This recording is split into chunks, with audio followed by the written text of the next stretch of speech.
안녕하세요. 버플오션의 블루입니다. 자, 오늘도 여러분들 그 중국 해외 구매 대행을 하시는데 도움이 될 수 있는 정보 알려드리기 위해서 또 영상을 한번 간략하게 제작을 해보았습니다. 최근에 7, 8월 이 비수기가 계속 이어지고 있는데 여러분들 매출 많이 떨어지셨죠, 그렇죠? 그래서 고민이 많으실 텐데 조금만 더 기다리시면 이제 8월 중순 이후 매출이 조금씩 살아나는 현상을 여러분들 보시게 될 것입니다. 그래서 조금만 여러분 요 시기 힘내서 또 사업을 지속하시기 바라겠습니다. 자, 최근에 제가 여러분들에게 이 7, 8월 비수기를 극복하는 방법에 대해서 이렇게 영상을 이렇게 만들게 됐는데 그때 요 7, 8월 시기에는 가급적이면 이 고객센터로 연락 오는 전화 이런 전화들도 좀 꾸준하게 받고 최대한 매출을 확보할 수 있도록 조금 노력을 하셔라 이렇게 말씀 많이 드렸는데 최근에 제 주변에 셀러분들 그리고 이메일로 이렇게 또 연락 오시는 분들 문의를 많이 주시는 내용이 있어가지고 오늘 한번 영상으로 만들어 보게 됐습니다. 말씀드린 대로 이렇게 전화를 많이 받으니까 아무래도 고객님들 중에 뭐 고가권 이런 것들에 대한 문의 그리고 제품 어떤 카탈로그 뭐 기타 등등의 어떤 많은 문의를 주시는 분들과 이게 통화를 하게 되는데 그 중에서는 현금으로 거래하고 싶어 하시는 분들에 대한 전화 그런 통화를 많이 받는다고 합니다. 저 또한 이 고객님들의 전화를 받아보면 한 열에 한두 분 정도는 어르신들 좀 나이가 지긋이 있으신 분들께서 마켓에서 이 카드 결제 이런 부분들이 조금 힘드셔가지고 이 현금으로 거래를 하겠다. 현금을 주고 뭐 현금 영수증을 혹은 세금 계산서 처리가 안 되냐 뭐 이런 식으로 문의를 많이 주십니다. 당연히 뭐 여러분들 많이 알고 계시겠지만 대부분의 이 해외 구매 대행을 하시고 계신 사장님들은 간이과세자로 아마 사업을 하고 계실 것입니다. 그래서 그럴 경우에는 딱 부러지게 여러분 말씀을 하셔야 됩니다. 대부분의 그 인터넷 쇼핑몰은 간이과세자로 판매를 많이 한다. 그래서 세금 계산서를 저희가 직접 이렇게 해드리기는 힘들다. 그래서 저희 같은 경우는 현금 영수증 지출 증빙으로 이렇게 발급을 해드리고 있다. 그래서 필요하시면 현금으로 입금해 주시고 현금 영수증 지출 증빙으로 저희가 발급을 해드릴 수 있다. 이렇게 말씀드리시면 해결이 됩니다. 자, 그런데 그러한 어떤 현금 영수증을 여러분 발급하시다 보면 과연 그 현금 영수증을 얼마로 끊어드려야 되는지 그 부분에 대해서 의아해하시고 좀 궁금해하시는 그런 셀러분들이 많으시더라고요. 물론 저처럼 이제 사업을 좀 오랫동안 하고 해외 구매 대행이나 어떤 셀러 업무를 보신 분들은 잘 알고 계시겠지만 지금 막 시작하신 셀러분들, 사장님들은 이 부분에서 또 질문도 하시고 고민을 많이 하고 계신 것 같아요. 그래서 거기에 대해서 제가 잠깐 설명하도록 하겠습니다. 자, 먼저 우리가 이 세금에 대해서 아주 간략하게 알아야 되는데 여러분들 현금 영수증이나 혹은 그 세금 계산서 이런 것들을 발급하게 되면 그렇게 되면 간이과세자는 1년에 한 번이고 일반 과세자는 1년에 두 번 부가가치세라는 것을 내야 됩니다. 자, 부가가치세 요것만 알고 계시면 됩니다. 자, 먼저 그 우리 해외 구매 대행이 아닌 일반적인 우리 일반적인 도소매업을 예를 들어 보겠습니다. 일반적인 도소매업에서 만약에 제가 어떤 100만 원짜리 물건을 팔았다고 봅시다. 100만 원짜리 물건. 자, 이런 물건을 팔게 되면 현금 영수증이나 그 세금 계산서를 끊어 주겠죠. 그렇죠? 그래서 그렇게 되면 여기에 이제 발생하는 부가가치세는 통상적으로 곱하기 10%입니다. 10%. 그래서 세금을 얼마를 내야 되냐? 10만 원. 그렇죠? 10만 원. 부가세로 10만 원을 여러분들이 납부를 하게 되세요. 그래서 실제로 여러분들이 100만 원짜리를 팔게 되면 그 100만 원에 대한 현금 영수증을 끊어 주셨을 경우에 10만 원의 세금을 내야 된다는 것이죠. 꽤 어떻게 보면 많이 낸다라는 생각이 들 겁니다. 그렇죠? 근데 이게 가장 일반적인 부가가치세의 원리예요. 그래서 이 정도 돈을 내야 된다. 이렇게 보시면 됩니다. 자, 그런데 참 운이 좋게도 우리 해외 구매 대행에서는 이 매출이라는 것을 저 위에 하나 빠졌네요. 매출. 그렇죠? 매출. 100만 원의 물건을 팔았다는 것은 매출이 100만 원 발생했다는 것이니까. 그렇죠? 그래서 매출 이렇게 하는데 우리 해외 구매 대행에서의 매출은 어떤 식으로 되느냐? 뭐 잘 아시겠지만 우리가 100만 원을 팔았어요. 100만 원. 100만 원을 팔게 되면 여기에서 마이너스를 해줍니다. 뭘 마이너스 해주냐? 실제 우리가 이 물건, 이 100만 원짜리를 팔았지만 이 물건의 원가, 예를 들어서 50만 원이라고 봅시다. 이 물건의 타오바오 원가가 50만 원, 그렇죠? 50만 원. 요걸 빼줍니다. 그리고 또 우리가 들어가는 돈이 어떤 게 있죠? 배송비가 있겠죠? 그렇죠? 그래서 여기서 또 한 번 더 빼줍니다. 배송비가 예를 들어서 뭐 10만 원이 들어갔다고 봅시다. 그러면 10만 원, 배송비 10만 원. 또 어떤 비용이 들어갈까요? 아마도 우리가 해외 구매 대행을 하다 보면 또 이제 물건이 국내에 도착했을 때 경동 화물 비용 뭐 이런 부분들이 들어갈 수 있습니다. 그렇죠? 그래서 경동 화물 비용, 그리고 때에 따라서는 고객님께서 원래는 내는 게 원칙이지만 이 관부가세를 우리가 대납으로 또 내는 경우가 있습니다.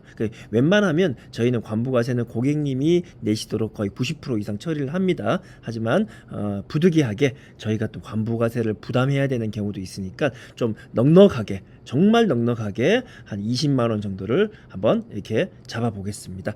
한 20만 원 잡읍시다. 조금 제가 좀 과하게 잡았습니다. 좀 과하게 잡았지만 예를 들은 거니까 이렇게 한번 잡아봅시다. 자, 이렇게 됐을 때 실제 우리 호주머니에 남는 우리의 순이익이 되겠죠, 그렇죠? 그래서 우리의 순이익을 계산해 보면 50만 원, 10만 원, 20만 원, 즉 80만 원이 나갔으니까 100만 원 마이너스 80만 원 해보면 20만 원이 되겠네요, 그렇죠? 20만 원. 예, 맞습니다. 요 20만 원입니다, 그렇죠? 그래서 이 해외 구매 대행에서는 일반적인 어떤 도소매업 과는 다르게 매출, 즉 매출이라는 것을 딱 이렇게 판매된 이 100만 원으로 잡지 않고, 제가 요거를 매출을 조금 다른 말로 쓸게요. 찐 매출이라고 할게요. 이렇게 찐 매출, 제가 만들어낸 말이에요. 찐 매출로 우리 실제 매출을 잡는다는 거예요. 그래서 이 찐 매출은 수익을 올린 이 20만 원이 되는 거예요. 20만 원. 자, 그러면 이 찐 매출의 부가세 10% 계산해 볼까요? 곱하기 10% 이렇게 하게 되면 부가세가 얼마가 됩니까? 부가세는 2만 원이 되겠네요. 그렇죠? 2만 원. 네, 맞습니다. 2만 원. 자, 여러분들 일반적인 도소매업으로 이렇게 계산했을 때 정부에 납부해야 되는 부가세가 10만 원이에요. 하지만 해외 구매 대행업으로서 여러분들이 매출을 잡았을 때 그때 매출은 여러분들의 순이익, 그쵸? 순이익인 20만 원의 10%이기 때문에 거의 한 2만 원 정도 이렇게 내신다고 보시면 됩니다. 여기에 좀 계산 방법이 여러분 디테일하게 들어가면 조금 차이는 납니다. 근데 여러분들 이해를 쉽게 하기 위해서 제가 계략적으로 이렇게 만든 수치라고 보시면 돼요. 요거하고는 다시 한번 제가 말씀드리겠지만 조금 다르긴 합니다. 조금 다르지만 한 거의 요 정도라고 보시면 돼요. 예. 그래서 우리가 보면 보통 10만 원, 2만 원 이게 차이가 얼마가 납니까? 차이가 8만 원 정도가 나죠. 일반 도소매업으로 100만 원을 현금 영수증을 끊어줬을 때 우리는 10만 원, 그리고 해외 구매 대행으로 20만 원의 현금 영수증을 끊어주게 되면 2만 원만 세금을 내면 된다는 거죠. 본론으로 들어가서 어떤 고객님이 현금 거래를 하고 싶으시다. 결국은 이 고객님은 그 100만 원을 우리 통장으로 이렇게 쏴주시겠죠. 그러면 그 고객님도 아마 저희 쪽으로 현금 영수증을 발급해 달라고 하실 거예요. 그렇죠? 그래서 이 부분 때문에 고민을 굉장히 많이 하시는 것 같아요. 그래서 저도 뭐 이메일 그리고 전화 이런 통화를 최근에 많이 받았는데 제가 명확하게 말씀드릴게요. 이거는 사실은 저희가 현금 영수증 발급할 때 이거를 발급하면 돼요. 밑에 있는 거 20만 원. 그렇죠? 고객님은 사실 100만 원짜리 물건을 사셨지만 우리는 얼마? 20만 원을 현금 영수증으로 끊어드리면 돼요. 그렇죠? 이게 바로 이 구매 대행의 어떤 맞는 그 현금 영수증을 끊어드리는 거다라고 말씀드립니다. 자, 여기서 근데 하나, 만약에 여러분 한번 입장을 한번 바꿔서 한번 생각해 봅시다. 바꿔서 우리가 뭐 구매 대행 업자, 뭐 해외 구매 대행 이런 걸 전혀 모른다는 가정하에 우리가 어떤 물건을 구매하려고 이렇게 통화를 했어요. 고객센터에. 내가 사고 싶은 물건이 100만 원인데 그 돈을 현금으로 입금했을 때 저쪽에서는 현금 영수증을 100만 원을 끊어주는 게 아니라 20만 원밖에 끊어주지 않겠다라고 얘기를 하는 거예요. 만약 여러분이면 그것을 받아들일 수 있겠느냐, 이 부분을 한번 생각해 보셨으면 좋겠습니다. 예. 그래서 법대로 했을 경우에는 20만 원을 끊어드리면 돼요. 이 말인즉슨 여러분들이 그 고객님을 설득을 시킵니다. 뭐 5분이 됐던 10분이 됐던 전화 통화를 해가지고 이거는 해외 구매 대행이니까 어떤 그 고객님께서 구매해 주신 금액이 매출이 아니라 저희 쪽에 어떤 순이익이 매출이다. 그러면 고객님께 저희 쪽 순이익을 고백하는 셈이 되게 되죠. 그렇죠? 고객님께서 100만 원짜리 물건 사셨을 때 저희 쪽에 20만 원 남습니다. 이렇게 고백을 해야 되는 그런 부분이 하나가 있겠고, 그리고 이것을 이렇게 설명을 아무리 단시간에 한다고 해도 이거를 받아들일 수 있는 고객님들이 과연 몇 분이나 계실까? 이 부분을 여러분들 한번 생각을 해 보셔야 됩니다. 그렇죠? 그래서 저라면 아마 이렇게 설명을 해가지고 이 20만 원을 현금 영수증 발행에 할 수가 없을 것 같습니다. 그래서 어쩔 수 없이 이렇게 이 100만 원, 그렇죠? 이 100만 원을 끊어드리고 그냥 마무리하시는 게 어떻게 보면 이 좀 현명한 이 구매 대행 셀러로서의 자세가 아닐까, 제가 이렇게 말씀을 좀 드릴 수가 있겠습니다. 자, 이때 여러분들이 생각하셔야 될 거는 요 구조만 잘 이해하시면 돼요. 요 구조, 그쵸? 요 구조만 잘 이해하시면 되니까 여기서 보면 마켓을 통해서 구매한 게 아니라 이 고객님은 바로 현금으로 저한테 쏴주셨기 때문에 마켓 수수료를 여러분 아끼실 수 있어요. 그래서 요 마켓 수수료하고 그리고 여러분들이 부가세를 조금 더 내야 되는 부분, 그쵸? 여기는 8만 원 돼 있죠, 그쵸? 그래서 그 부분하고 경중을 여러분 한번 따져보세요. 이렇게 따져보고, 야, 이 정도면 뭐 마켓 수수료를 내가 아끼는 만큼 내가 부가세를 조금 더 내면 되겠다, 이런 부분들을 한번 따져보시고, 여러분들 판매 가격에 이런 어떤 상관관계들을 따져보시고 큰 어떤 손실이 없다라면 저 같으면 그냥 물건을 판매하고 현금 영수증을 이렇게 일반 도소매업처럼 100만 원을 그냥 끊어줄 것 같습니다. 네, 그렇죠? 여기에 대한 어떤 선택은 여러분들이 하시는 거예요. 여러분들이 하시는 거고, 이 부분에 대해서 앞으로 좀 헷갈리는 거 없이, 그렇죠? 이렇게 20만 원, 원칙은 20만 원 끊어드리는 게 맞지만 이렇게 해버리면 납득하시는 고객들이 없으시다. 그래서 저라면 이렇게 100만 원 끊어드리고, 그리고 부가세 낼 거 내고 나머지 부분은 마켓 수수료에서 세이브한 금액을 이렇게 또이또이하게 이렇게 정리하겠다, 이런 부분들을 말씀을 드리겠습니다. 자, 마지막으로 이 현금 영수증 발행하는 부분들 한번 체크해 보시고 영상 제가 마무리하겠습니다. 이것도 이제 초보 사업자분들은 잘 모르실 수 있잖아요, 그렇죠? 한번 제가 한번 해볼게요. 이렇게 홈택스, 국세청 홈택스에 들어옵니다. 들어오셔가지고 이 사업장으로 이렇게 선택하셔가지고 조회 발급 여기 딱 클릭하시면 현금 영수증 이렇게 나와요, 그렇죠? 여기서 현금 영수증 발급 이렇게 누릅니다. 누르시면 현금 영수증 건별 발급 이렇게 나오죠, 그렇죠? 그럼 요걸 딱 누르세요. 누르시면 밑에 내려가 보시면 이렇게 뜨죠. 이렇게 칸이 뜹니다. 저희는 이제 일반 과세자이기 때문에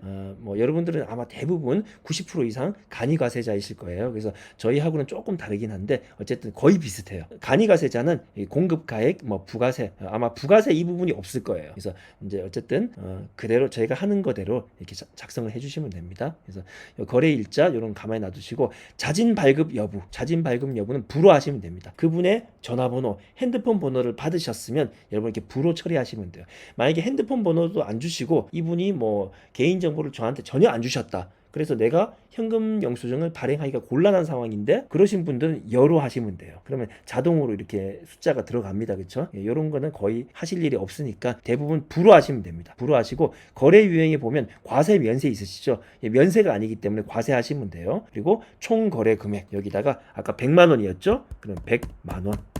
일십, 백, 천만, 십, 100만 원, 이렇게 100만 원 적어주시면 됩니다. 그 다음에 용도 구분에는 여러분 소득 공제로 하셔도 되고, 대부분은 이제 지출 증빙으로 많이 끊어 주십니다. 그래서 지출 증빙, 소득 공제 요거는 여쭤보시고 지출 증빙 웬만하면 이렇게 끊어 주시면 됩니다. 그리고 발급 수단 번호에는 핸드폰 번호 010 1111 1111 이렇게 핸드폰 번호 넣어 주시면 됩니다. 그렇죠? 지금 1111은 확인하라고 나오네요. 그렇죠? 이렇게 핸드폰 번호 넣어 주시고, 저희는 이제 일반 과세자이기 때문에 공급가액, 부가세가 이렇게 나뉩니다. 여러분들은 아마 그 간이가세자이기 때문에 아마 이 부가세는 없이 그냥 공급가액만 이렇게 10만 원 이렇게 뜰 거예요. 그렇죠? 아니 100만 원 이렇게 뜰 거예요. 그러면 이렇게 해서 발급 요청 버튼 눌러주시면 바로 즉시 이제 현금 영수증 발급이 됩니다. 그러면 연초에 부가세 신고할 때 그때 그 100만 원에 대해서 한 10만 원 정도, 뭐 사실 10만 원을 다 내지는 않아요. 조금 그거 되는 게 있는데 어쨌든 그 정도 부가세로 납부한다라고 생각하시면 되고, 이때는 기분 좋게